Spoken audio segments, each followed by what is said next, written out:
இதை எப்படி பண்றதுன்னு நாங்கள் ரெசிபியை வந்து இந்த வீடியோவோட அட்டாச் பண்ணியிருக்கோம், நீங்கள் போய் பாருங்க. ஸோ சோயாவை நல்லா ஊற வச்சு எடுத்து வச்சுக்கோங்க. அதுக்கப்புறம் இது நல்லா ஸ்குவீஸ் பண்ணி கிரைண்ட் பண்ணிக்கோங்க. ஒரு பாத்திரத்தில் பச்சை மிளகா போட்டுக்கோங்க, சில்லி பவுடர் போட்டுக்கோங்க. சில்லி பவுடர் போட்டுட்டு அதுக்கப்புறம் இந்த சால்ட் போட்டுக்கோங்க. அடுத்தது தென் சீரகத்தூள் போட்டுக்கோங்க.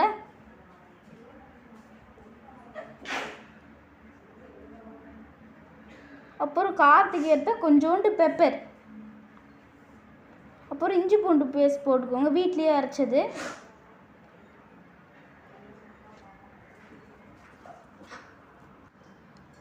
இப்போ நெக்ஸ்ட்டு வந்து பாயில் பண்ணி மேஷ்டு பொட்டேட்டோ சேர்த்துக்கோங்க. இந்த சாஃப்ட்னஸ்க்காக தான் சேர்த்துக்கணும் இதை.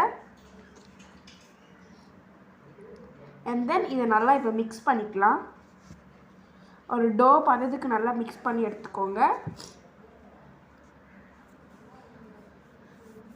ஸோ வாங்க நம்ம டோ பதத்தில் பிசைஞ்சு எடுத்துக்கலாம்.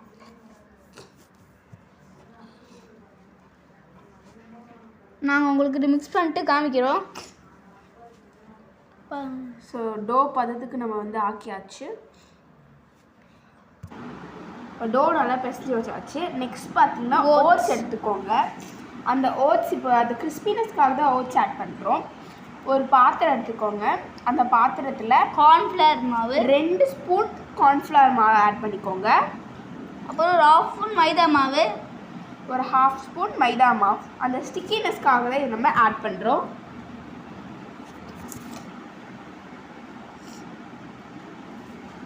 இப்போ பாருங்கள் மைதா மாவு போடுறேன்.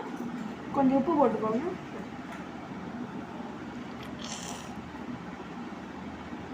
அப்புறம் லைட்டாக காரத்துக்காக பெப்பர் போட்டுக்கோங்க. அப்புறம் நம்ம தண்ணி ஊற்றிக்கலாம். தண்ணி ஊற்றி நல்லா மிக்ஸ் பண்ணிக்கலாம். பாருங்கள் மிக்ஸ் பண்ணிகிட்ருக்கேன்.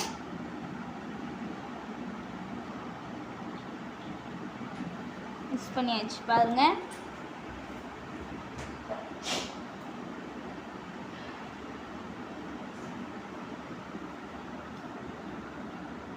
பாருங்கள் மிக்ஸ் பண்ணியாச்சு. பாருங்கள் இது மாதிரி ஒரு கன்சிஸ்டன்சி வேணும் நம்மளுக்கு. நல்லா கட்டிலாம் பிசைஞ்சு வச்சுக்கோங்க. இது வந்து ஒரு கம் கன்சிஸ்டன்சிக்கு நம்ம பண்ணி வச்சுக்கணும், நல்லா திக்காக. அப்புறம் நம்ம டோ எடுத்துக்கோங்க. அது வந்து நகட் ஷேப்பில் தமிழ் இப்போ காட்டுவான், அந்த ஷேப்பில் நீங்கள் வந்து அதை பிடிச்சி எடுத்துக்கோங்க. பாருங்கள் இதுதான் ஷேப்.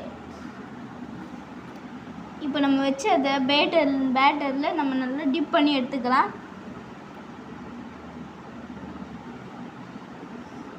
ஸ்லோவாக டிப் பண்ணி எடுங்க. அண்ட் தென் அந்த ஓட்ஸில் ஒரு க்ரம் கோட் பண்ணிவிடுங்க.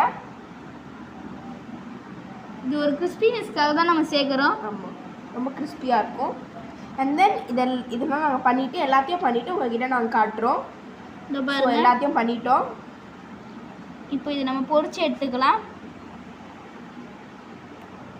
Frying time. ஒரு பாத்திரத்தில் எண்ணெய் ஊற்றிக்கோங்க, ஸ்டவ் ஆன் பண்ணி.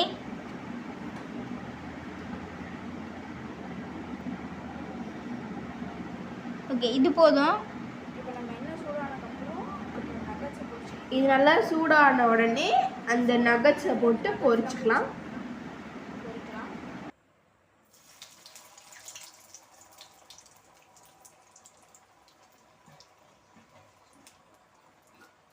இது மாதிரி எல்லாத்தையும் நம்ம பொரிச்சு எடுத்துக்கலாம். ஸோ இப்போ நல்லா பொரிச்சு எடுத்துட்டோம். இங்கே பாருங்க நாங்கள் ரெடி பண்ணிட்டோம். ரொம்ப கஷ்டப்பட்டு துயரப்பட்டு சாஸ் நாங்கள் பண்ணி முடிச்சிட்டோம். இப்போ சாஸ் தெரியுது அவங்களுக்கு, டேஸ்ட் பார்க்கணும். இது பண்ணி வச்சுருக்கோம். இது பாருங்க நாங்கள் ஐஸ்கிரீம் ஸ்டிக்கில் கூட பண்ணோம். ஐஸ்கிரீம் ஸ்டிக்கில் ஒன்று தான் பண்ணோம். சரி நம்ம டேஸ்ட் பார்த்துட்டு எப்படி இருக்குன்னு சொல்லிடலாம். வாங்க இப்போ நம்ம சாப்பிட்டு பார்க்கலாம். இந்த பீஸ் இப்படி பார்த்தீங்களா? இது பாருங்க இந்த கிறிஸ்பியாக கோட்டிங் பண்ணியிருக்கோம். அதனால இப்படி இருக்குது. நம்ம டேஸ்ட் பண்ணிவிட்டு சாப்பிடலாம். நாங்கள் சாஸில் டிப் பண்ணி எடுத்துக்கிறோம். எடுத்துக்கிறோம். டேஸ்ட் பண்ணிட்டு சொல்லலாம். ரெடி சரி ஸ்டார்ட் 1 2 3. கிறிஸ்பியாக இருக்குது, டேஸ்டியாக இருக்குது.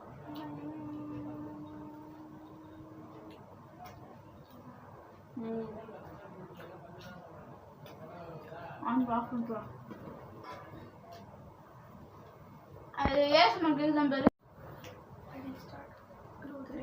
இப்போ பார்த்தீங்கன்னா என்னோட டாக் மாலு கூட்டு வந்திருக்கோம். ஐ மீன் நம்மளோட டாக்.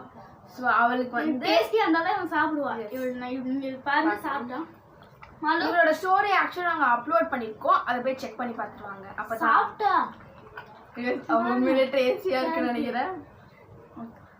ஆக்சுவலி நாங்கள் இதெல்லாம் கொடுக்கக்கூடாது, உப்பு போட்டிருக்கிறதால நாங்கள் கொஞ்சோண்டு கொடுக்குறோம். அழகா KFC ஸ்மெல் அப்படியே வருது.